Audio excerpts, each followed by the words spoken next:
सो अभी हम ये पढ़ रहे हैं कि अगर हमें एक by axially loaded short column design करना हो तो हम कैसे उसकी PMM सरफेस को इस्तेमाल करके उसके अंदर रीइंफोर्समेंट का डिसीजन करेंगे कि कितना उसमें रीइंफोर्समेंट आनी चाहिए। सो हमारे पास कॉलम का क्रॉस सेक्शन है, हमारे पास एक ट्रायल रीइंफोर्समेंट भी है, और जिसके बारे में मैंने आपको बताया कि अगर वो बाई एक्सियली लोडेड है तो जितना सिमेट्रिक रख सकते हैं रखें, टी शेप या बाकी जो शेप्स हैं वो ट्राई ना करें अनलेस फोर्स्ड बाय आर्किटेक्ट, और अगर आर्किटेक्ट ने दे भी दिए हैं और वो सिग्निफिकेंटली या हैवीली बाई एक्सियली लोडेड है तो उससे आर्गू करें, उसको सिमेट्रिक बनवाएं, ठीक है, चाहे वो एस्थेटिकली जो भी उसकी इम्प्लीकेशंस हों। बिकॉज अगर फॉर एग्जांपल आपको एक अनसिमेट्रिकल क्रॉस सेक्शन शेप का by axially loaded column design करना पड़ जाता है, और ख़ास तौर पे तब जब वो क्रिटिकल कॉलम हो। देखिए प्लान व्यू के अंदर एक मेन कॉलम्स होते हैं, ठीक है, जो कंसेप्शन होते हुए सबसे पहले आपके जहन में आते हैं कि ये तो होने ही चाहिए। उसके बाद फिर आप एक और राउंड लगाते हैं और आइटरेटिवली उसमें मुख्तलिफ जगहों पे कॉलम्स फर्दर ऐड करते हैं। डिफरेंट बीम्स अगर लॉन्ग स्पैन है, उनके मोमेंट बहुत ज़्यादा आ रहे हैं, तो आप सपोर्टिंग कॉलम देंगे, और वो कॉलम आप कोशिश करेंगे कि अरेंजमेंट प्लान व्यू में भी जितनी सिमेट्रिक हो सके उतनी रखें। एक कॉलम की लाइन चलती जा रही है, ऐसा ना हो कि वो सडनली ख़त्म हो जाए, ऐसा ना हो कि वो लाइन टेढ़ी हो जाए, ठीक है। सो ये सब चीज़ें जितनी अवॉइड कर सकते हैं करें, लेकिन जाहिर है कि एक कॉम्प्रोमाइज़ पे आपने पहुंचना है आर्किटेक्ट के साथ, ठीक है। सो ये कंसेप्शन का स्टेज है। क्रॉस सेक्शन में भी रीइंफोर्समेंट का जो लेआउट है वो जितना सिमेट्रिकल रख सकते हैं रखें, ताकि दोनों डायरेक्शन की स्ट्रेंथ सेम हो। दोनों डायरेक्शन से मुराद मेरी दोनों क्रॉस सेक्शनल डायमेंशंस, अगर मैं ये सेंट्रॉइड है तो सेंट्रॉइड से एक 3 एक्सिस होता है, एक 2 एक्सिस होता है, ठीक है, और XY भी कह सकते हैं, बट ये 3-2 वाली जो नोटेशन है ये ई टैब्स की नोटेशन है या सैप की। 1 एक्सिस हमेशा लॉन्गिट्यूडनल एक्सिस होता है, 2-3 क्रॉस सेक्शनल एक्सिस होते हैं। सो ये 2 और 3 दोनों एक्सिस के अबाउट जो स्ट्रेंथ है आपके कॉलम की वो ऑलमोस्ट इक्वल होनी चाहिए। इस सूरत में जो कैपेसिटी सरफेस बनेगी वो बड़ी सिमेट्रिक बनेगी, स्फीयर टाइप बनेगी, वो एसिमेट्रिक नहीं बनेगी। सो स्फीयर अवेलेबल हो, कैपेसिटी सरफेस अवेलेबल हो, ठीक है। कैपेसिटी सरफेस अगेन मैं रिपीट करता हूं कि ये बाई एक्सियली लोडेड कॉलम के केस में PN MN X और MN Y, यानी ये वो 3 कैपेसिटी के नंबर्स हैं जिनसे मिलके सरफेस बन रही है। इसी को देखने का एक तरीका ये भी है कि ये वो PMM के वो ट्रिपलेट्स हैं जो कि कॉलम को फेल करवाएंगे, ठीक है, यानी ये कैपेसिटीज़ हैं। इससे ज़्यादा अगर एक ट्रिपलेट अप्लाइड लोडिंग का आ जाता है तो ये कॉलम फेल है, इससे कम आ जाता है तो वो सेफ़ है। अप्लाइड लोडिंग से हमें जो नंबर मिलेंगे वो ये मिलेंगे PU MUX और MUY। तो डिज़ाइन सारा क्या है, इन दो चीज़ों को कंपेयर करना, ठीक है, कैपेसिटी सरफेस और अप्लाइड लोडिंग की वजह से पैदा होने वाला ट्रिपलेट। सरफेस एक पूरी सरफेस है, जबकि ये सिर्फ एक पॉइंट है उस 3D सरफेस 3D डोमेन में, point on that 3D space, ठीक है, और ये पॉइंट अगर सरफेस के अंदर है तो सेफ है, बाहर है तो अनसेफ है। अभी हमने लास्ट टाइम ये पढ़ा था कि डिमांड टू कैपेसिटी रेशो, जो कि एक बड़ा जनरल कॉन्सेप्ट है, किसी भी अप्लाइड लोडिंग की वजह से जो एक्शन प्रोड्यूस होता है वो डिमांड होता है, और उसी के कॉरिस्पॉन्डिंग एक कैपेसिटी भी होती है जो कि cross section size, material strength, इन चीज़ों का फंक्शन होती है। डिमांड अप्लाइड लोडिंग का फंक्शन होता है, ठीक है, डिमांड मेनली अप्लाइड लोडिंग से प्रोड्यूस हो रही होती है। सो ये फोर्सेस की शक्ल में भी हो सकती है, मोमेंट्स की शक्ल में, स्ट्रेसेस की शक्ल में, अप्लाइड एक्शंस की रेशो हो सकती है, मतलब फोर्सेस की रेशो, और ये डेफॉर्मेशंस की रेशो भी हो सकती है। यानी अगर मैं कहूँ कि MU/MN या FI/MN, अब ये मोमेंट्स की DC रेशो है, बीम के केस में ये इस्तेमाल होती है। ये नंबर जब भी 1 से बड़ा होगा तो आपका जो भी एलिमेंट है वो अनसेफ होगा, 1 से छोटा होना चाहिए, और 1 से अंदर वाली साइड रहते हुए जितना 1 के ज़्यादा करीब होगा उतना डिज़ाइन एफिशिएंट होगा, ठीक है। और ये जैसे मैंने बताया डेफॉर्मेशंस की शक्ल में भी हो सकती है, मसलन किसी भी एक पॉइंट पर अप्लाइड लोडिंग ने जो डिस्प्लेसमेंट प्रोड्यूस की है डेल्टा यू, और जो सेफली डिस्प्लेसमेंट वो स्ट्रक्चर प्रोड्यूस करने की सलाहियत रखता है या कैपेसिटी रखता है, उसको मैं डेल्टा अलाउएबल चलें कह देता हूँ। तो ये रेशो भी डीसी रेशो ही है, लेकिन ये रेशो डेफॉर्मेशन की शक्ल में है, ये फोर्सेस या मोमेंट्स की शक्ल में है। इसी तरह आप कुछ भी सोच लें, V U over V N, T U over T N या फी टी एन, ठीक है, ये डीसी रेशोज हैं। जब एनालिसिस के बाद आप डिज़ाइन रन करते हैं एक ट्रायल रीइंफोर्समेंट को इस्तेमाल करके, तो जो प्राइमरी आउटपुट आपको प्रोग्राम देगा वो ये डीसी रेशोज देगा। यानी ट्रायल रीइंफोर्समेंट्स को यूज़ करके कैपेसिटीज़ कैलकुलेट करेगा, V N, T N, M N, ठीक है, यह सब कुछ, और उनको अप्लाइड लोडिंग की वजह से आने वाले एक्शन से डिवाइड करेगा और डीसी रेशो दे देगा। अगर वो नंबर 0.5 से 0.7 के बीच में है तो ये अच्छा डिज़ाइन है, 0.7 से 1 के बीच में है तो बहुत अच्छा डिज़ाइन है, 1 से ऊपर है तो आपका मतलब रिवीजन करें, अब दोबारा रन करें। सो डीसी रेशो एक बड़ा जनरल कॉन्सेप्ट है जो बार बार आपको इस्तेमाल होगा ये वर्ड, ठीक है, और ये जिस कॉन्टेक्स्ट में यूज़ हो रहा है आप समझ जाएं कि ये वहाँ पर डिमांड क्या है और वहाँ पे कैपेसिटी क्या है, डी क्या है और सी क्या है, ठीक है। अगर बीम डिज़ाइन की बात हो रही है, बीम की डीसी रेशो समझ जाएं कि डिमांड एम यू है और फी एम एन कैपेसिटी है, ठीक है। और अब जिस डिज़ाइन एक्शन में, जिस डिज़ाइन के केस में सिर्फ एक ही एक्शन इस्तेमाल होना है, एम यू के अगेंस्ट एक स्टील आ जाना है, वी यू के अगेंस्ट एक स्टील आ जाना है, वहाँ तो ये फिक्स नंबर कैलकुलेट हो सकता है। कॉलम के केस में ऐसा नहीं है। कॉलम के केस में एक डिमांड नहीं है, डिमांड असल में एक पेयर है, पी और एम का एक पेयर है, पी यू और एम यू, और बाई एक्सियली लोडेड के केस में तो ये एक ट्रिपलेट है, ठीक है, P U M U X M U Y. तो अब इसकी डीसी रेशो सीधी सीधी कैलकुलेट नहीं की जा सकती, आपको वो सरफेस प्लॉट करके कुछ सरफेस में देखना पड़ेगा कि सरफेस की कर्व जो है उसके कितना करीब है ये हमारा अप्लाइड लोडिंग का नुक्ता। तो उसको चेक करने के या एक अप्रॉक्सीमेट डीसी रेशो मालूम करने के 3 मेथड हमने लास्ट टाइम देखे थे। ये सी आर असल में कैपेसिटी रेशो है या डीसी रेशो है। सो एक अप्रॉक्सीमेट मेथड ये था कि आप based on some of moments at P U, कि आप एक आपके पास ये ट्रिपलेट अवेलेबल है और सरफेस अवेलेबल है, आप ये करें कि इसको पहले इस्तेमाल करें पी यू को, और सरफेस में वाई एक्सिस पर पी यू जहाँ पर भी लाई कर रहे हैं वहाँ से एक हॉरिजॉन्टल स्लाइस काट लें। उस हॉरिजॉन्टल स्लाइस में फर्दर फिर देखें कि ये 2 नुक्ते जो रह गए हैं, ये 2 वैल्यूज़ जो रह गई हैं, वो उस स्लाइस में कहाँ पर लाई कर रहा है, ठीक है। और अगर वो अंदर लाई कर रहा है तो इसका मतलब है सेफ़ है, अगर यही पॉइंट बाहर लाई कर रहा होता तो अनसेफ है। अंदर लाई कर रहा है तो उसकी कैपेसिटी रेशो मालूम करने का ये फार्मूला दे दिया गया कि आप एम यू एक्स लें, यानी इस पॉइंट का एक्स डिस्टेंस, और फिर उसी की सीध में आगे जाके जो स्लाइस का एंड बनता है वो एक्स में कैपेसिटी हो गई एक तरह की। इसी तरह वाई में भी एक जो अप्लाइड लोडिंग का लेवल है और फिर जो आगे चले जाएं तो जो कैपेसिटी है, इनकी रेशो का सम ले लें और कहें कि ये लेस देन 1 है क्योंकि अंदर है, और जितना भी ये नंबर आ जाता है ये डीसी रेशो है। इसी तरह दूसरा तरीका था कि वही पी यू पर स्लाइस काटें और फिर जो एक स्लाइस आ गया उसमें अप्लाइड लोडिंग का जो पेयर बन जाता है बाकी 2 मोमेंट्स का, क्योंकि जो स्लाइस आप जब काटेंगे तो वो एम एम इंटरेक्शन डायग्राम मिल जाएगी।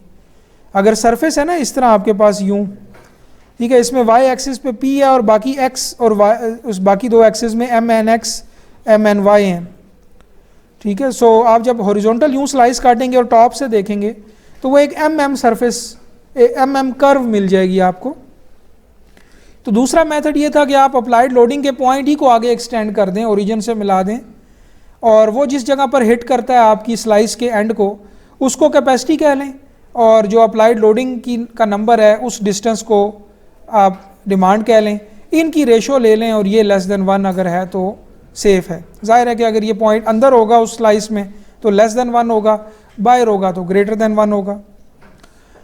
तीसरा मेथड ये था कि आप ये जो दोनों डायरेक्शन के मोमेंट हैं इनका एक रिजल्टेंट मोमेंट कैलकुलेट करें और उसकी एक रिजल्टेंट डायरेक्शन कैलकुलेट करें, उस डायरेक्शन में स्लाइस काटें, यानी आप वर्टिकल स्लाइस अब काटें, हॉरिजॉन्टल स्लाइस ना काटें। वर्टिकल काटेंगे तो आपके पास एक ये जो कर्व आपने अलग कर लिया, जिसको मैं अब डबल लाइन कर रहा हूँ, इसको बाहर ले आएँ। जब बाहर लेकर आएंगे तो ये क्या होगी, एक पी एम इंटरेक्शन कर्व होगी, लेकिन एम जो इसमें होगा वो रिजल्टेंट मोमेंट होगा। तो इसको मैंने नाम इसको दिया, देखें पी एम ही है, लेकिन ये जो अब इसमें एम है ये एक डायगोनल डायरेक्शन का स्लाइस है, रिजल्टेंट डायरेक्शन का।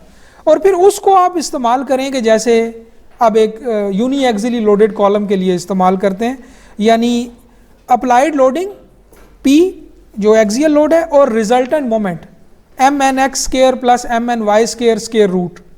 ये नंबर देखें कि इसमें कहाँ पे लाई कर रहा है, पी यू और रिजल्टेंट मोमेंट।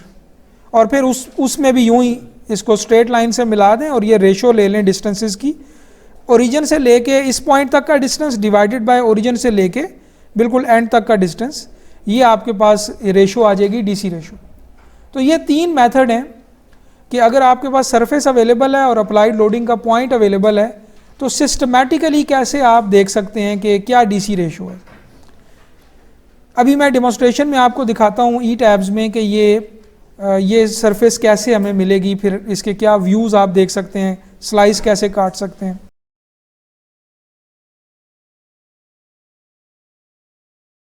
बहुत अच्छा क्वेश्चन है ये कि जब मैं ये कह रहा हूँ कि ये PMM सरफेस जो है ये मेरी कैपेसिटी सरफेस है, तो वो जो फी फैक्टर आपको देता है ACI कोड वो कहाँ पे लगेगा, असल में वो ये सरफेस बनाते हुए ही अप्लाई हो जाएगा।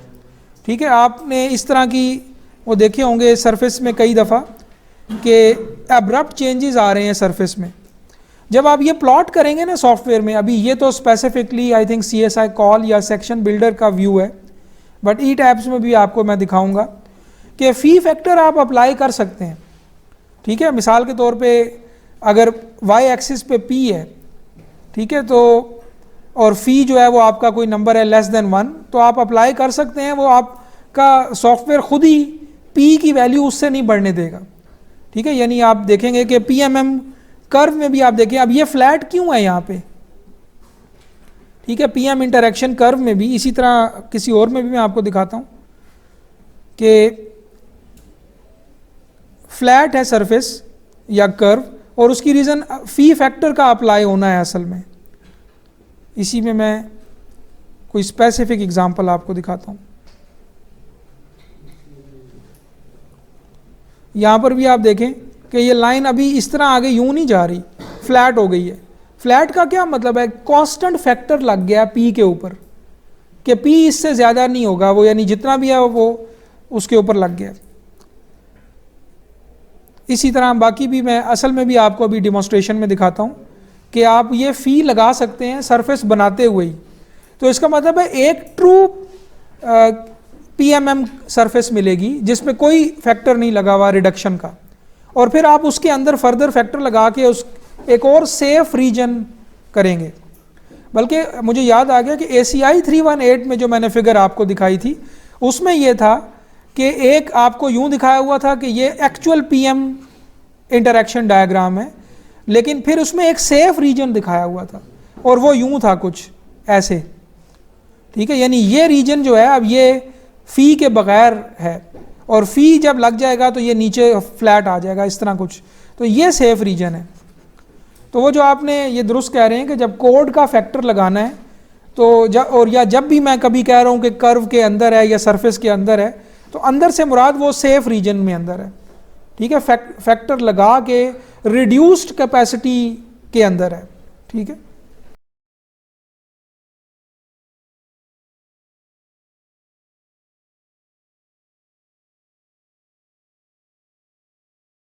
असल में देखें आप जब भी डिज़ाइन कर रहे होंगे तो आपको एक ओवरऑल अम्ब्रेला बिल्डिंग कोड के अंदर रहना है, उसको कंप्लाई करना है।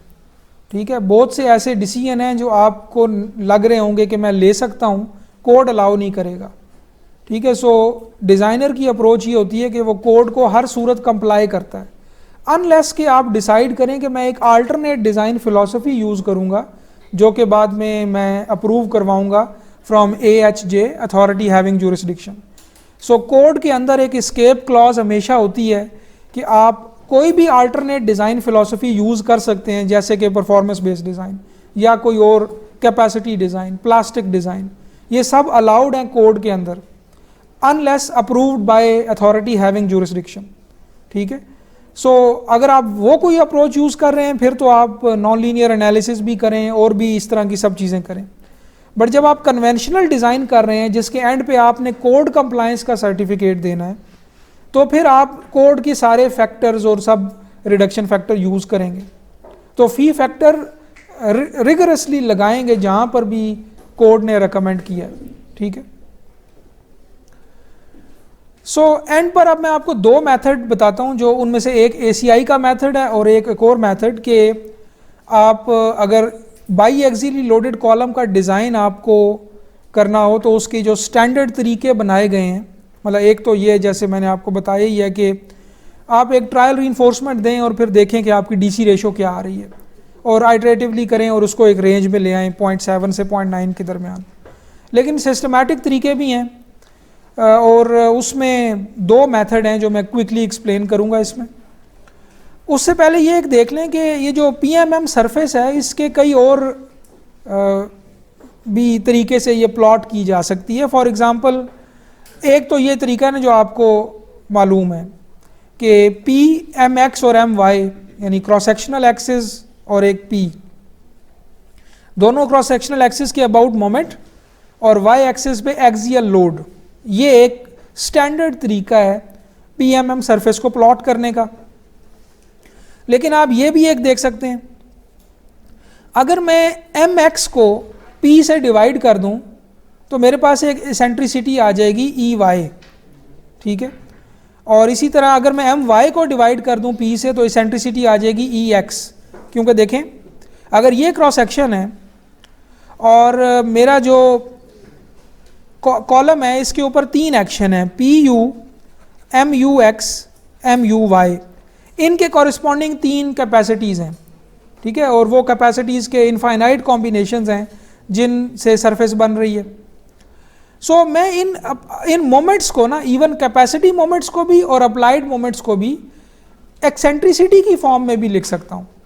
बाय डेफिनेशन जब मैं दोनों मोमेंट लगा रहा हूँ तो ये जो PU है ये बिल्कुल कोइंसेंट्रिकली लोडेड है। ठीक है, यानी ये बिल्कुल सेंटर में है। लेकिन मैं इसी तीनों को एक और तरीके से भी रिप्रेजेंट कर सकता हूँ और वो तरीका ये है कि मैं P को सेंटर से हटाऊँ और एक इसेंट्रिसिटी पर अप्लाई कर दूँ और वो इसेंट्रिसिटी ऐसी हो कि X डायरेक्शन में वो ये मोमेंट प्रोड्यूस करे वही P, और Y डायरेक्शन में वो ये मोमेंट प्रोड्यूस करे। ठीक है, लेकिन अब इसमें बात वही है जो मैंने कही है कि जो X डायरेक्शन की इसेंट्रिसिटी होगी, ये फॉर एग्जांपल EX, वो मोमेंट अबाउट Y प्रोड्यूस करेगी। ठीक है, और जो Y डायरेक्शन में इसेंट्रिसिटी है, Y की तरफ इसेंट्रिसिटी है, वो मोमेंट अबाउट X प्रोड्यूस करेगी। आप वो देख लें कि अगर आप EY लेते हैं और मोमेंट उसका देखते हैं तो आपका थंब X में होगा, इसी तरह जब EX लेते हैं तो आपका थंब Y में होगा जो मोमेंट की डायरेक्शन है। सो MNX जो है वो इक्वल होगा PN इंटू EY और MNY इक्वल होगा PN इंटू EX। और ये चीज़ तो कैपेसिटी के बारे में लिखी हुई है ना, अप्लाइड लोडिंग का भी यूँ ही लिख सकते हैं कि मैं एक अगर आपको कहता हूँ कि ये ट्रिपलेट अप्लाइड लोडिंग है ना, तो मैं कह सकता हूँ कि ये PU जो है अगर ये एसेंट्रिसिटी अगर ये बिल्कुल सेंटर पे ना लगे तो ये इसको मैं लिख सकता हूँ PU EY और EX, जबकि EY असल में इक्वल है MUX ओवर PU के। इसी तरह EX इक्वल है MUY ओवर PU के। ठीक है, यानी मोमेंट्स को मैं अप्लाइड लोडिंग से डिवाइड करके एक इक्विवेलेंट एसेंट्रिसिटी निकाल सकता हूँ। ठीक है, तो दो एसेंट्रिसिटीज बन जाएंगी बाई एक्सियल लोडेड कॉलम के केस में। एक और फॉर्म ये भी है कि 1 ओवर P EX और EY, उस सूरत में ये सरफेस ऑपोजिट हो जाएगी, बाउल की तरह बन जाएगी। ठीक है, 1 ओवर P को आप Y एक्सिस पे रख लें। सो लिटरेचर में इसकी डिफरेंट फॉर्म्स हैं। इसी तरह P EX और EY, उस सूरत में सरफेस की शेप बिल्कुल चेंज हो जाएगी। लेकिन ये सारी फॉर्म्स कन्वर्टेबल हैं। ठीक है ना, ये एक ही की कई और शक्लें। तो डिफरेंट मेथड्स इसकी डिफरेंट फॉर्म्स इस्तेमाल करते हैं। सो ये पूरी लिस्ट है 5 मेथड्स आमतौर पे हैं जो बाई एक्सियली लोडेड कॉलम के डिज़ाइन के स्टैंडर्ड तरीके हैं। Strain compatibility, equivalent eccentricity method based on 45 degree slice, नाम से ही जाहिर है ये करता क्या होगा, वही कि 45 डिग्री पे स्लाइस लेके उसको समहाउ यूज़ करता होगा। इक्विवेलेंट इसेंट्रिसिटी भी नाम से जाहिर है कि ये ई एक्स और ई वाई दोनों है ना, इनको मिला के किसी तरह एक कोई रिजल्टेंट इसेंट्रिसिटी हमें देता होगा और कहता होगा अप्लाइड लोडिंग पी यू, और इस रिजल्टेंट इसेंट्रिसिटी यानी रिजल्टेंट मोमेंट को एक इस्तेमाल करके डिज़ाइन कर लें। Load contour method, Bresler's reciprocal load method, ये जो लास्ट वाला है ये एसीआई की अप्रोच है। एसीआई ने इसको अडॉप्ट कर लिया और जो ब्रेसलर का ओरिजिनल फार्मूला था उसको थोड़ी सी मॉडिफिकेशन के साथ एसीआई कोड में अडॉप्ट कर लिया। तो मैं आपको ये मेथड नंबर 2 और 5 ये मैं एक स्लाइड में एक्सप्लेन करता हूँ, और ये बहुत सिंपल मेथड है। उससे पहले कुछ नोटेशन हैं वो आप समझ लें जो इन दोनों मेथड्स में इस्तेमाल होंगी। ये मैं आगे भी एक्सप्लेन करूंगा बट यहाँ पर भी अभी देख लें। पी यू का मतलब है कि जो भी फैक्टर्ड एक्सियल लोड है अप्लाइड लोडिंग, ये तो क्लियर है। ई एक्स और ई वाई भी आपको पता है, ठीक है। ये अप्लाइड लोडिंग के मोमेंट्स जो हैं एम यू एक्स और एम यू वाई, उनके कॉरेस्पॉन्डिंग इसेंट्रिसिटीज़ हैं। यानी ई एक्स असल में इक्वल है M U Y over P U, ठीक है। इसी तरह ई वाई जो होगा वो M U X over P U होगा। तो ये पहला 3 जो चीज़ें हैं ये तो क्लियर है, ये तो अप्लाइड लोडिंग है, ठीक है। M U X M U Y भी आपको क्लियर है, ठीक है, ये भी अप्लाइड लोडिंग है। फी पी एन एक्स यानी फी पी एन से पता चला कि ये कोई एक्सियल लोड कैरिंग कैपेसिटी है, लेकिन एक्स डायरेक्शन में इस तरह से कि जब एक्सेंट्रिसिटी इन एक्स डायरेक्शन 0 हो और सिर्फ एक्सेंट्रिसिटी इन वाई डायरेक्शन हो। यानी अभी आपका case by axially loaded column का केस है। अगर एक डायरेक्शन का मोमेंट हटा दिया जाए, यानी एक्स डायरेक्शन की इसेंट्रिसिटी ख़त्म कर दूं, मैं उसको 0 कर दूं, तो जो बाकी 2 एक्शन बचते हैं, यानी यूनी एक्सियली लोडेड अगर ये कॉलम होता तो उसकी एक्सियल लोड कैरिंग कैपेसिटी क्या होती, ये है फी पी एन एक्स। इसी तरह फी पी एन वाई कि अगर मैं वाई डायरेक्शन की इसेंट्रिसिटी 0 कर दूं हाइपोथेटिकली, तो जो axial load carrying capacity column की बनती है सिर्फ जब एक डायरेक्शन का मोमेंट अवेलेबल है, लग रहा है। और लास्ट में फी पी एन ओ है, ये है कि जब दोनों इसेंट्रिसिटी 0 हैं, यानी ओरिजिनल में तो ये बाई एक्सियली लोडेड कॉलम का केस है, बट अगर मैं दोनों मोमेंट्स को ख़त्म कर दूं हाइपोथेटिकली, तो जो मेरे कॉलम की एक्सियल लोड कैरिंग कैपेसिटी कोइंसेंट्रिकली जो कॉलम की कैपेसिटी होगी वो फी पी एन ओ होगी। एल एक्स और एल वाई जो हैं ये कॉलम के क्रॉस सेक्शनल लेंथ्स हैं या डायमेंशंस हैं। तो ये देखें, ये एल एक्स है, ये एल वाई है क्रॉस सेक्शन में, और एल एक्स की डायरेक्शन में ही जो इसेंट्रिसिटी है वो ई एक्स है अगर ये point of application of load है, और इसी तरह ई वाई के एक्सिस के अबाउट ई वाई है, ठीक है। जो एम यू एक्स है वो P U into E Y है, एम यू वाई जो है वो P U into E X है। तो नोटेशन मैं दोबारा भी एक्सप्लेन करूंगा, और स्पेशली ये जो 3 नोटेशंस हैं ये नई हैं आपके लिए, ठीक है। ये जो फी पी एन ओ है ये है कि reduced nominal axial load carrying capacity for steel and concrete section provided E Y is equal to 0 and E X equal to 0। यानी मुझे कॉलम का जो ओरिजिनल क्रॉस सेक्शन गिवन है इसकी ओरिजिनल कोइंसेंट्रिकली लोडेड के तौर पर अगर इसकी कैपेसिटी निकाली जाए, ठीक है। और ये क्या होगी, अगर फी को अगर एक लम्हे साइड पे कर दें तो ये सिंपली होगी ग्रॉस एरिया टाइम्स कंक्रीट का gross area times F C prime plus steel का total area times F Y, ठीक है, जो कोइंसेंट्रिकली लोडेड कॉलम की कैपेसिटी होती है। सो ये जब कोई मोमेंट और नहीं है, ना एक्स का ना वाई का। तो ये जो 3 एक्सियल लोड कैरिंग कैपेसिटीज़ हैं ये हाइपोथेटिकल हैं for the purpose of designing by axially loaded column, ये इस्तेमाल होंगी इन मेथड्स में, ठीक है।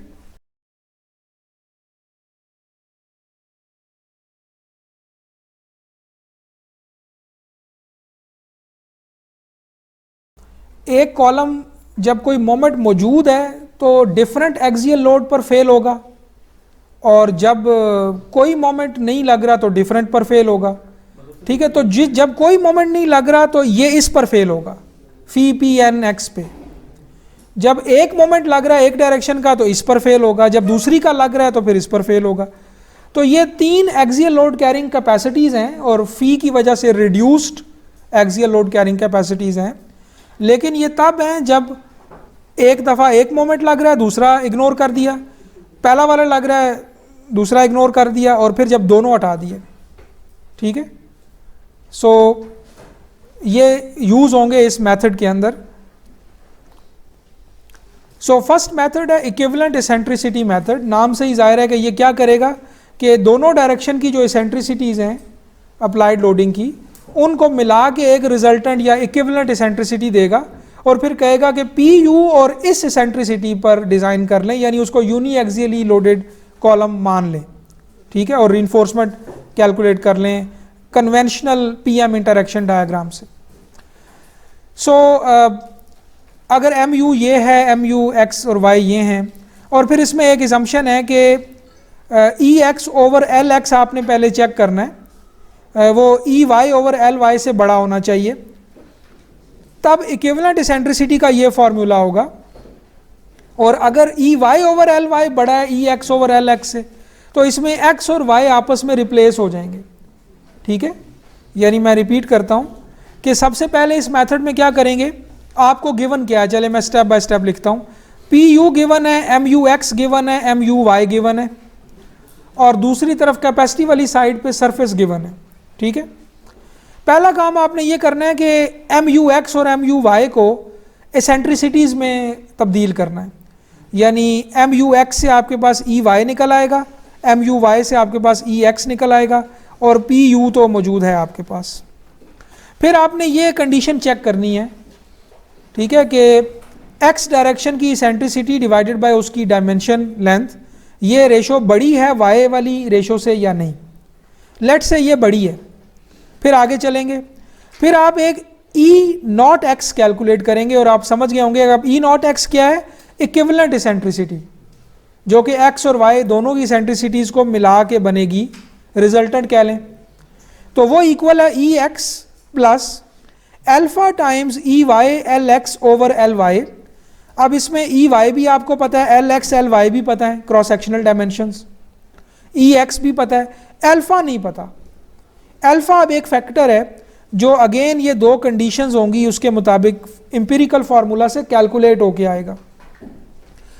P U over F C prime A G अगर ग्रेटर लेस देन 0.4 है तो अल्फा का ये एक्सप्रेशन है, जिसमें आप देखें पी यू इस्तेमाल हो रहा है, F C prime A G gross area है, B into H, F Y इस्तेमाल हो रहा है, और ये नंबर अगर 0.6 से कम आ जाता है तो 0.6 लेंगे। अगर ये ग्रेटर देन 0.4 है, यानी ये असल में देखा जाए फिजिकली तो ये क्या बन रही है, ये रेशो कि अप्लाइड लोडिंग अगर कंक्रीट की कैपेसिटी के 40% से ज़्यादा है, ठीक है, यानी ए जी एफ सी प्राइम क्या बन रहा है, कंक्रीट की क्रशिंग कैपेसिटी। सो अगर ये ग्रेटर देन 0.4 है तो अल्फा का फार्मूला चेंज हो रहा है, बट इनपुट्स वही हैं, ठीक है, और ये सारी नॉन वैल्यूज़ हैं। ठीक है, सो समरी ये हुई कि आप सिंपली एक एप्सिलॉन ये ई नॉट एक्स कैलकुलेट करेंगे, इक्विवेलेंट एसेंट्रिसिटी कैलकुलेट करेंगे, और फिर फाइनली डिज़ाइन किस पे करेंगे, पी यू पर और एप्सिलॉन या ई नॉट एक्स पर। ठीक है, इस ई नॉट एक्स को दोबारा पी यू से मल्टीप्लाई कर दें तो आपके पास एक एम नॉट एक्स भी आ जाएगा। ठीक है, तो बेसिकली इस पेयर के ऊपर डिज़ाइन करेंगे, पी यू और एम नॉट एक्स पे। अब आप इस पेयर को लेके सिंपली जिस तरह आप यूनी एक्सियली लोडेड कॉलम के केस में करते हैं कि आप पी एम इंटरेक्शन कर्व की फैमिली में चले जाते हैं जो डिफरेंट रो के लिए प्लॉट की होती हैं।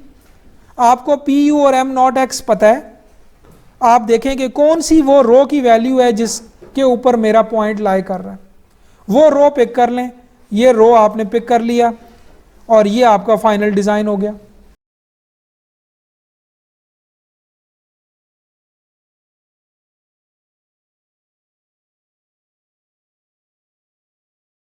जो कंडीशन ये है कि E X over L X बड़ा है E Y over L Y से, फर्ज कर लें ये ऑपोजिट हो जाता है। ठीक है, उस सूरत में आप ई नॉट वाई कैलकुलेट करेंगे, और यानी एक्स और वाई को रिप्लेस कर देंगे, उस सूरत में वो इक्वल होगा E Y plus alpha E X L X over L Y, ठीक है। और इसमें भी एल एक्स और एल वाई में भी आपने ये शर्त देखनी है कि एक्स जो है वो एक्स एक्सिस के पैरेलल है और वाई जो है वो वाई के पैरेलल है, ठीक है। सो पहले ये कंडीशन चेक होगी, उस हिसाब से ई नॉट एक्स या वाई का फॉर्मूला आएगा, वो कैलकुलेट होगा और फिर उस रिजल्टेंट या इक्विवेलेंट एसेंट्रिसिटी का जो मोमेंट आप बना लेंगे एक पी यू से दोबारा मल्टीप्लाई करके, उस मोमेंट पर और पी यू पर डिज़ाइन करेंगे, ठीक है। इसकी एक एग्जांपल भी अभी देखते हैं, पहले एग्जांपल पे चले जाते हैं फिर इस पर वापस आ जाएंगे। सो फॉर एग्जांपल मैं आपको एक ट्रिपलेट देता हूँ, P U M U X और एम यू वाई, और मैं कहता हूँ कि इसको डिज़ाइन करें, ये बाई एक्सियली लोडेड कॉलम है। तो एक तो वो तरीका हो गया ना कि मैं एक ट्रायल स्टील लूँ, उसमें सरफेस प्लॉट करूँ, सरफेस में देखूँ कि ये फिर डीसी रेशो क्या बन रही है और ट्रायल को फिर ऑप्टिमाइज़ करूँ, ठीक है। दूसरा जो एक सिस्टमैटिक या ज़्यादा प्रैक्टिकल तरीका है वो ये है कि आप ये इक्विवेलेंट एसेंट्रिसिटी मेथड यूज़ कर लें कि इसको एक इक्विवेलेंट यूनी एक्सियल कॉलम में कन्वर्ट कर लें, ठीक है, और बाकी नॉर्मल कॉलम वाला मेथड लगा दें। सो इक्विवेलेंट एसेंट्रिसिटी कैलकुलेट करने के लिए आप सबसे पहले एक ट्रायल एरिया लेंगे, कॉलम ज़ाहिर है कि सिर्फ अप्लाइड एक्शन गिवन है, एफ सी प्राइम और एफ वाई गिवन है, अभी आपके पास कुछ भी नहीं है, तो एक क्रॉस सेक्शन साइज आपके पास होना चाहिए, ठीक है।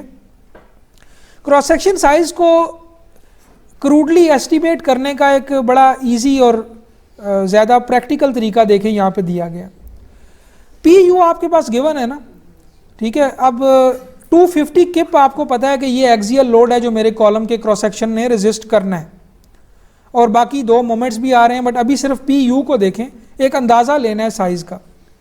अगर मैं एक ऐसा साइज़ ले लूँ कि ये पी यू उसकी कैपेसिटी के बहुत थोड़ा हो, 10% हो, 20% हो, तो विच मीन्स कि मैंने बहुत बड़ा साइज़ ले लिया, ठीक है ना। यानी ये पी यू जो है मेरे कॉलम की कोइंसेंट्रिकली लोडेड कैपेसिटी के अगर 10% है, 20% है, तो मैं साइज़ रिड्यूस कर सकता हूँ।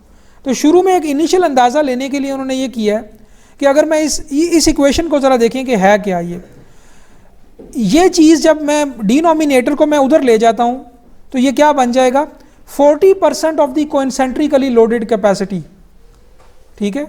और इसको मैंने कहा कि पी यू के इक्वल रख दिया। तो एक इनिशियल अंदाज़ा लेने के लिए मैंने वो साइज़ मालूम कर लिया या वो ग्रॉस एरिया मालूम कर लिया जो कम से कम इतना इंश्योर करेगा कि ये पी यू मेरी कैपेसिटी का 40% इस्तेमाल करे, और बाकी फिर ज़ाहिर है दोनों मोमेंट भी लग रहे हैं वो भी यूज़ करेंगे, बट अकेला पी यू अगर लगता तो ये एरिया वो निकल आया है जो कैपेसिटी का 40% पी यू के इक्वेट कर रहा है, ठीक है। सो इससे इन्होंने एक ए जी निकाला और उसको फिर, हालांकि वो 11 पॉइंट समथिंग इंच आया था, बट चूंकि ये बाई एक्सियली लोडेड कॉलम है उन्होंने 16 इंच बाय 16 इंच का स्क्वायर कॉलम का साइज़ एक फिक्स कर लिया, ठीक है। एक क्लियर कवर एज्यूम करें और बार्स का नंबर एज्यूम करेंगे जो आप यूज़ करने जा रहे हैं, लेट्स से नंबर 8, तो आपके पास ये गैमा फैक्टर भी निकल आएगा जो कि आपने पीएम इंटरेक्शन कर्व सेलेक्ट करने में इस्तेमाल होता है। गैमा फैक्टर होता है कि आपकी ये जो दोनों एक्सट्रीम जो हैं आपकी उनके दरमियान ये जो डिस्टेंस है ये गैमा एच होता है, ठीक है। सो गैमा आपके क्लियर कवर पे डिपेंड करता है और आपकी जो बार यूज़ करना है जितनी भी करनी है, बट उसका जो साइज़ होगा उस यानी डाया उस पर डिपेंड कर रहा होता है। गैमा पिक कर लिया इन्होंने। अब आपने ई एक्स और ई वाई कैलकुलेट कर लिए, ये आपको गिवन थे, एम यू एक्स गिवन है, एम यू वाई गिवन है, पी यू गिवन है, इनकी रेशो ले लें, ये रेशो ले लें तो दोनों डायरेक्शन की इसेंट्रिसिटीज़ आ गई। कंडीशन चेक कर ली, ठीक है, और ये ग्रेटर है तो इसलिए वही यूज़ करेंगे जो आपको, क्योंकि देखें दोनों एल एक्स और एल वाई बराबर है हमारे केस में, 16 और 16 है, 16 इंच स्क्वायर कॉलम है, तो जिसकी इसेंट्रिसिटी ज़्यादा है बस उसी की डायरेक्शन में रिजल्टेंट या इक्विवेलेंट इसेंट्रिसिटी निकलेगी।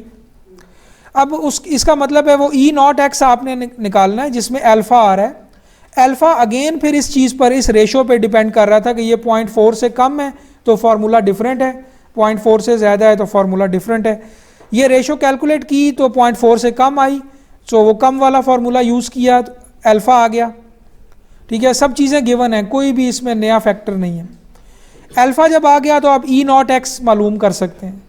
सो ई नॉट एक्स कैलकुलेट किया, ये देखें टॉप पे, और उस ई नॉट एक्स को पी यू से मल्टीप्लाई करके एक एम नॉट वाई निकाल लिया, क्योंकि रिजल्टेंट या इक्विवेलेंट इसेंट्रिसिटी एक्स में थी, तो उसका जो रिजल्टेंट मोमेंट या इक्विवेलेंट मोमेंट आया वो एम नॉट वाई में आया। अच्छा, अब ये एक नया मोमेंट आ गया, ये डिफरेंट है आपके एम यू एक्स और एम यू वाई से, ये इक्विवेलेंट मोमेंट है, ठीक है, इक्विवेलेंट इसेंट्रिसिटी का मोमेंट। अगर अकेले एम यू एक्स और एम यू वाई की वैल्यूज़ देखें तो वो क्या हैं, 55 किप फिट और 110 किप फिट, ठीक है। इनसे एक डिफरेंट नंबर आ गया है, वो किप फिट में तो नहीं है बट किप इंच में है, 1810 किप इंच, ठीक है। अब ये ना एक्स में है ना वाई में है। सो अगर आपने ये मेथड यूज़ करना है तो अब आपको डिज़ाइन करना चाहिए पी यू पे और एम नॉट वाई पे, इस पेयर पे डिज़ाइन कर लें, इसको यूनी एक्सियली मान लें, ठीक है। सो अब आपके पास गैमा भी अवेलेबल था, एफ सी प्राइम भी अवेलेबल है और एफ वाई भी अवेलेबल है। आपने एक 16 इंच बाय 16 इंच का क्रॉस सेक्शन साइज भी एज्यूम किया हुआ है। वाइड अननोन जो रह गया वो अमाउंट ऑफ स्टील है, ठीक है। अब आपको पता है कि अगर मैं जो शॉर्ट कॉलम के यानी यूनी एक्सियली शॉर्ट कॉलम के डिज़ाइन के जो तरीका है वो अब अप्लाई कर सकता हूँ, और वो तरीका ये है कि आप डिज़ाइन एड्स में जाएं, अपने गैमा, एफ सी प्राइम और एफ वाई के तीनों को इस्तेमाल करते हुए अपनी पी एम इंटरेक्शन कर्व की फैमिली सेलेक्ट करें। वो जब आप करेंगे तो वो इस तरह की होगी कि ये गैमा की वैल्यू थी, ये एफ सी प्राइम, ये एफ वाई। ये एक एग्जांपल दिखा रहा हूँ कि वाई एक्सिस पे आपका पी है, लेकिन वो नॉर्मलाइज किया हुआ है बी और एच के साथ, और फी भी अप्लाई किया हुआ है पहले से ही। ये जो क्वेश्चन आया था कि फ़ी कहाँ पे अप्लाई होगा, वो इंटरेक्शन कर्व में पहले ही अप्लाई कर दिया जाएगा। सॉफ्टवेयर में ये फीचर है कि आप खुद फ़ी डिफ़ाइन करें, वो अप्लाई कर देगा। तो देखें यहाँ पे लाइन फ्लैट है। इसी तरह एम के ऊपर भी एक्स एक्सिस पे फ़ी अप्लाई किया हुआ है, लेकिन इसको बी और एच से नॉर्मलाइज कर लिया ताकि किसी भी साइज़ के लिए ये फैमिली ऑफ कर्व यूज़ हो सके। और ये जो कर्व्स हैं ये हर रो की वैल्यू के लिए हैं, ठीक है। सो इसको इस्तेमाल करें with P equal to P U, with M equal to M naught Y, जो अभी पिछली स्लाइड पे आ गया। Gamma F C prime F Y से ये सिलेक्ट हो जाएगी। आपका जो भी पॉइंट है, लेट से ये यहाँ पर पॉइंट बनता है 16 बाय 16 बी और एच को इस्तेमाल करके, आप कहें कि मेरा रो 0.03 होगा, ये डिज़ाइन हो गया। इसको नंबर 8 की बार्स में, इक्विवेलेंट नंबर ऑफ बार्स में कन्वर्ट कर लें और पूरे सेक्शन में चारों तरफ दें, क्योंकि बाई एक्सियली लोडेड है, कोई इसमें कंप्रेशन नहीं, कोई टेंशन नहीं। किसी भी तरफ कंप्रेशन टेंशन हो सकती है, डिपेंड करता है कि किस डायरेक्शन का मोमेंट ले रहे हैं। तो इसको चारों तरफ आपने देना है। सो यही काम यहाँ पे किया हुआ है कि ये पीएम इंटरेक्शन का वाई एक्सिस कैलकुलेट किया हुआ है, ये एक्स एक्सिस कैलकुलेट किया हुआ है। फिगर में गए और दो फिगर्स इस पे अप्लाई हो रही थी गैमा की वजह से, दोनों फिगर से रो एच रो जी कैलकुलेट कर लिया और फिर इंटरपोलेट कर लिया, ये आपको पता है। सो गैमा 0.6 के लिए वो फिगर अवेलेबल थी और 0.75 के लिए अवेलेबल थी। हमारा गैमा 0.69 आया हुआ था, तो वो फिर दोनों से एक रो जी कैलकुलेट कर लिया और फिर इंटरपोलेट करके 0.021 आ गया। 16 इंच बाय 16 इंच का हमारा ग्रॉस एरिया था, उससे मल्टीप्लाई करके 5.38 इंच स्क्वायर स्टील आ गया, और इसमें नंबर ऑफ बार्स जो हैं वो सेलेक्ट कर ली हैं 3 इन ईच फेस। उससे जो एरिया बनता है वो ज़्यादा बनता है, बट हम 3 इन ईच फेस दे देंगे, ठीक है।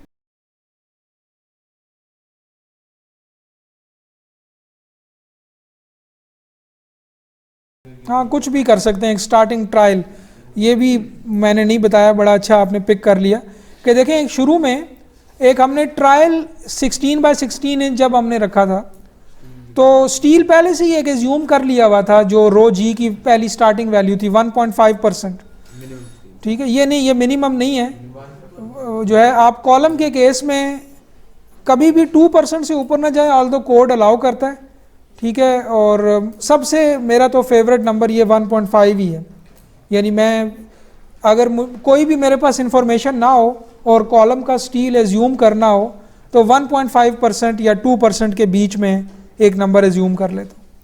सो आप देखें आगे वो ट्रायल के लिए एक नंबर था, आगे उसके से जो वैल्यू आई उसको भी उन्होंने ट्रायल ही माना है, यानी 11 इंच आई थी, हमने 16 इंच ले लिया।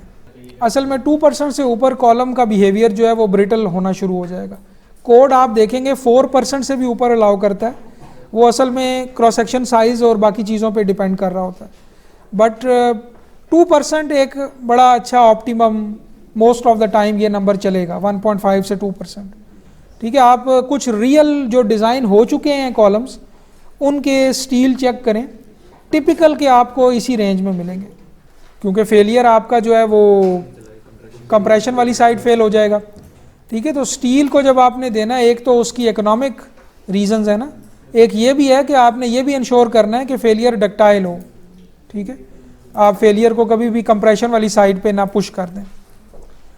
अब कुछ फॉर एग्जांपल लेट से मैं सिर्फ हाइपोथेटिकल सिनारियो लेता हूँ कि लेट से ये स्टील ऐसा आ जाता जो आपके क्रॉस सेक्शन में आपके देना मुमकिन ही ना होता, यानी इससे जो आपकी बार्स के दरमियान स्पेसिंग बनती वो मैक्सिमम एग्रीगेट साइज से कम होती या उसके 1.5 से भी लेट से कम होती, क्योंकि आप इवन उसके मैक्सिमम एग्रीगेट साइज से भी ज़्यादा स्पेसिंग कम अज़ कम रखना चाह रहे हैं, क्योंकि अगर वो नहीं रखेंगे तो आपकी वो हनी कॉम्बिंग का इशू हो सकता है। ठीक है, सो किसी भी प्रैक्टिकल रीज़न की बेस पे ये जो भी नंबर ऑफ बार्स आ रही हैं, लेट्स से कि ये 16x16 में ना पूरी आ रही होती, तो फिर आप वो ट्रायल साइज़ तब्दील करते हैं। ठीक है, उससे फिर आपकी बार्स की तादाद भी डिफरेंट हो जाती, स्टील भी डिफरेंट हो जाता। तो ये आइटरेटिव तरीका होता, यहाँ पर सिर्फ समझाने के लिए एक डायरेक्ट बस बता दिया गया है। रियल केस में जब आप करेंगे तो कभी भी इतना नीट एंड क्लीन प्रोसेस नहीं होगा कि आप एक ही दफ़ा में एक साइज़ लें और वो बिल्कुल अच्छा डिज़ाइन होके आ जाए। ठीक है, स्पेशली जब आप खुद नए इंजीनियर के तौर पे ये खुद प्रैक्टिकली करेंगे। दूसरा मेथड जो है जिसको रेसिप्रोकल लोड मेथड कहते हैं और अक्सर ब्रेसलर रेसिप्रोकल लोड मेथड कहते हैं, ये ACI का मेथड है और ये उसकी प्राइमरी इक्वेशन है। यहाँ पर अब वो जो PNX PNY वो इस्तेमाल हो रहे हैं। ठीक है, मेथड ये कहता है कि 1/φPN, यानी ये φPN क्या है, जो कि आपके कॉलम की कैपेसिटी है जब दोनों मोमेंट लग रहे हैं। ठीक है, यानी बाई एक्सियली लोडेड कॉलम की कैपेसिटी। φPNO क्या है, जब कोई मोमेंट नहीं लग रहा, यानी कोइंसेंट्रिकली लोडेड कॉलम की कैपेसिटी, अगर वही कॉलम कोइंसेंट्रिकली के तौर पे इस्तेमाल किया जाए। और ये दो एक्सियल लोड कैरिंग कैपेसिटीज़ हैं, जब एक मोमेंट लग रहा है दूसरा नहीं लग रहा, और दूसरा है जब पहला नहीं लग रहा है दूसरा लग रहा है। ठीक है, सो φPNX ये है कि जब EX 0 है सिर्फ EY है, φPNY ये है कि सिर्फ EY 0 है। ठीक है, सो ये अब इक्वेशन आपको समझ आ गई। अब इसका इस्तेमाल यूँ करेंगे कि एक ट्रायल स्टील होगा। ठीक है, उस ट्रायल स्टील से आप φPN निकालेंगे PM इंटरेक्शन कर्व्स वगैरह को इस्तेमाल करके।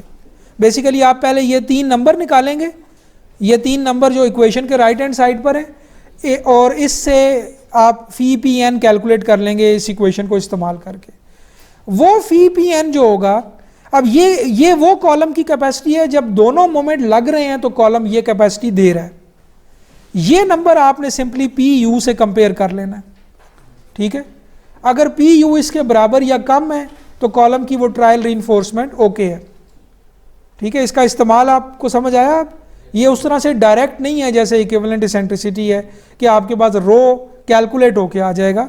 इसमें यह है कि आप एक एक्सियल लोड कैरिंग कैपेसिटी निकालेंगे जो कि दोनों मोमेंट्स की मौजूदगी में कैपेसिटी होगी, और वो PU से कंपेयर कर लेंगे। ठीक है, लेकिन वो निकलेगी इस इक्वेशन से, और उस इक्वेशन में 3 चीज़ें हैं राइट हैंड साइड पे। सो इसको अप्लाई करते हैं उसी कॉलम के ऊपर जो हमने अभी इक्विवेलेंट इसेंट्रिसिटी मेथड से किया है। सो इसमें भी सबसे पहले उसी तरह एक AG ले लेंगे। ठीक है, ट्रायल 16x16 इंच ले लिया है, और हमने डिसाइड किया कि हम नंबर 8 की बार्स इस्तेमाल करेंगे। गैमा कैलकुलेट किया, ये वही आ जाएगा जो लास्ट टाइम है, वो 0.69। अच्छा, अब हमने 3 चीज़ें कैलकुलेट करनी है, ठीक है, और वो 3 चीज़ें क्या हैं? फी पी एन एक्स, फी पी एन वाई और फी पी एन नॉट, ठीक है।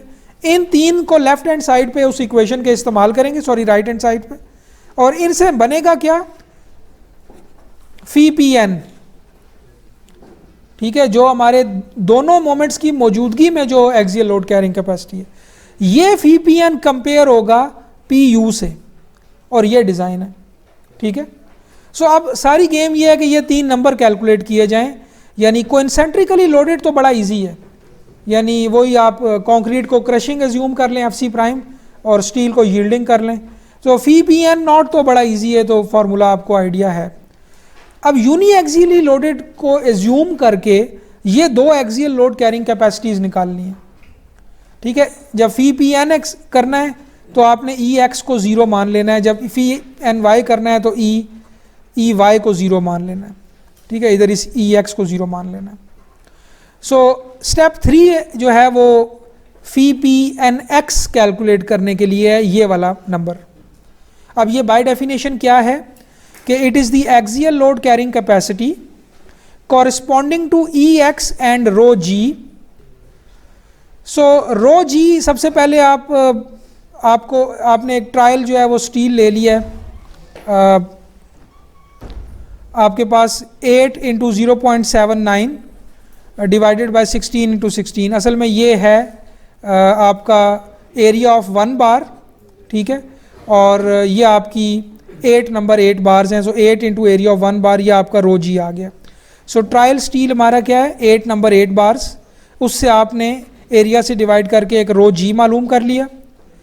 E X over L X, क्योंकि देखें आपने जो बाद में P M interaction curve use करनी है, इसमें ई ओवर एच की लाइंस हैं, ये जो रेडियल लाइंस हैं ये डिफरेंट इसेंट्रिसिटी की लाइन है ई ओवर एच, और एच जो है वो कॉलम का क्रॉस सेक्शनल लेंथ है। सो यहाँ पर हमने एक्स डायरेक्शन का जब एक्सियल लोड निकाल रहे हैं तो ई ओवर एल एक्स निकाल लिया, वो 0.3 आ गया, 0.33। अब आप ये 2 इंफॉर्मेशन लेके रो जी और ई ओवर एल या ई ओवर एच, ये 2 इंफॉर्मेशन लेकर आप चले जाएं पी एम इंटरेक्शन डायग्राम में जो यूनी एक्सियली लोडेड की डायग्राम है। उसकी वजह ये है कि देखें जब आप फी पी एन एक्स निकाल रहे हैं तो आप सिर्फ एक मोमेंट एज्यूम कर रहे हैं, दूसरा मोमेंट एज्यूम नहीं कर रहे। आप कह रहे हैं कि एम यू वाई सिर्फ लगा हुआ है, ठीक है, एम यू एक्स 0 है, ठीक है। सो लिहाजा यूनी एक्सियली लोडेड डायग्राम में चले जाएंगे, उसके पी एम इंटरेक्शन कर्व में चले जाएंगे, ई ओवर एच को रखेंगे 0.33 जो आपने ये नंबर अभी कैलकुलेट किया है ये वाला, और रो इस्तेमाल करेंगे 2.47%। इन 2 नंबर से पी पिक कर लेंगे, ठीक है। यानी आप समझ रहे हैं कि मैं कर क्या रहा हूं कि फी पी एन एक्स मैंने निकालना है, यूनी एक्सियली लोडेड कॉलम की एक्सियल लोड कैरिंग कैपेसिटी निकालनी है, एक मोमेंट और अप्लाइड और रीइंफोर्समेंट भी गिवन है, तो रीइंफोर्समेंट और मोमेंट की यानी इसेंट्रिसिटी को इस्तेमाल करके पी पिक कर लिया उसी कर्व को इस्तेमाल करते हुए।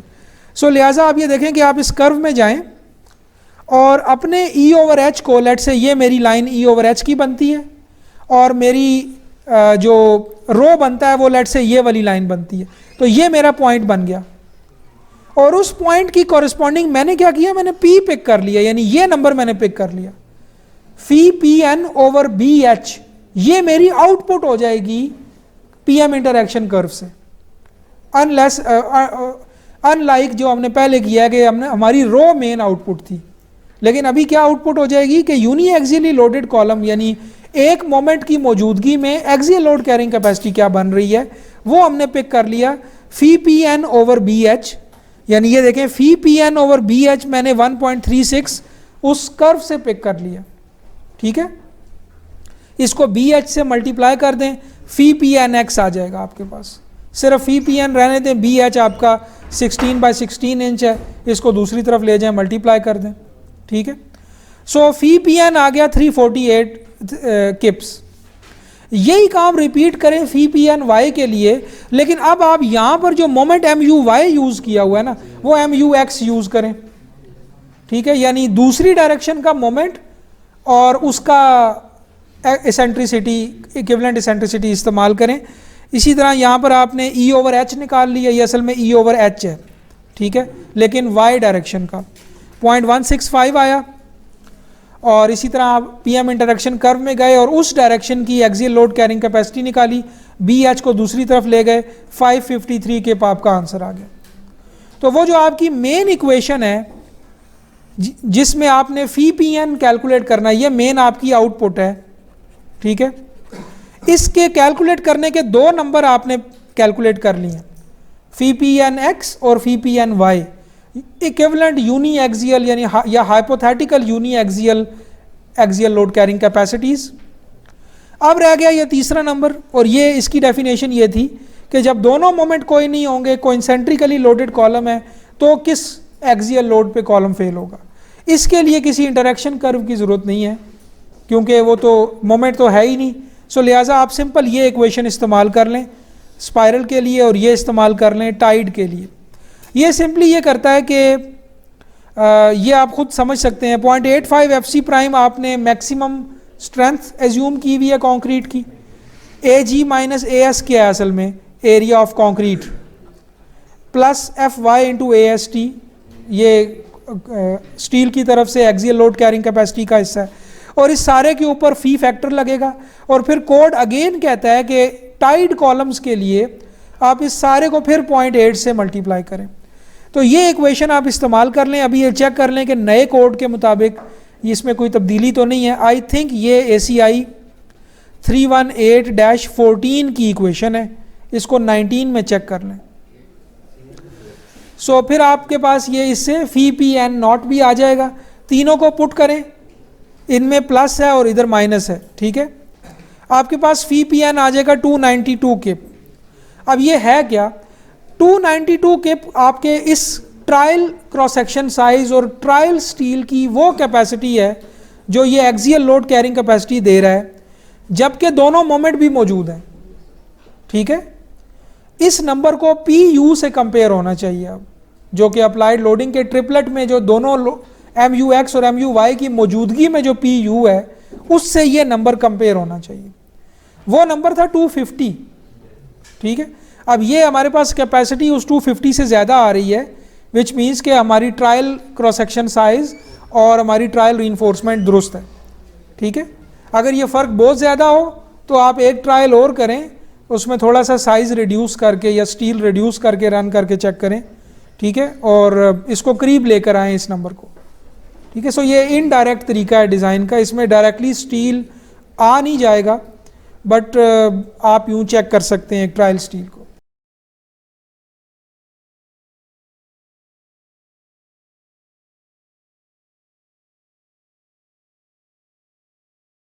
अच्छा क्वेश्चन है ये।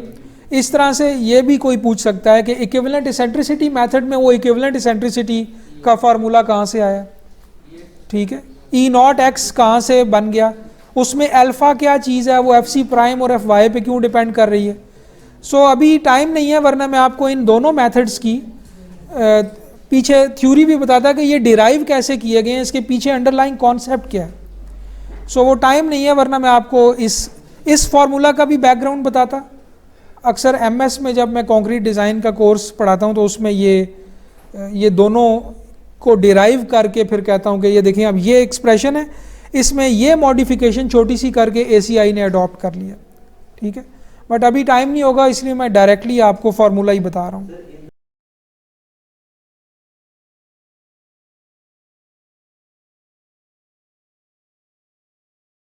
अगर आप पहले मेथड से कैलकुलेट की हुई रीइंफोर्समेंट जो कि डिमांड और कैपेसिटी को बराबर रख के कैलकुलेट की गई है, उसको इस ब्रेसलर के क्राइटेरिया पे चेक करें कि उसको ट्रायल रीइंफोर्समेंट मान के यहाँ पर फी पी एन और पी यू का कंपैरिजन करें तो इस क्वेश्चन का आंसर दिया जा सकता है, ठीक है। यानी एक मेथड डीसी रेशो को इक्वेट करके रो दे रहा है और एक मेथड एक ट्रायल रो का चेक कर रहा है कि अब वो कितनी डीसी रेशो उसकी बैक एंड पे आ रही है, यानी अगर मैं इस फी पी एन को पी यू को फी पी एन से डिवाइड कर दूं तो ये क्या है, ये डीसी रेशो है। यानी असल में 250/292 असल में मेरी डीसी रेशो है, ये अभी लेस देन 1 आ रही है। ये 1 से कितनी कम आ रही है, इससे आप अंदाज़ा लगा सकते हैं कि वो जो ओरिजिनल इक्विवेलेंट इसेंट्रिसिटी मेथड था जिससे ट्रायल स्टील आई है वो कितना एक्यूरेट है या वो कितना उसमें मार्जिन है इम्प्रूवमेंट का।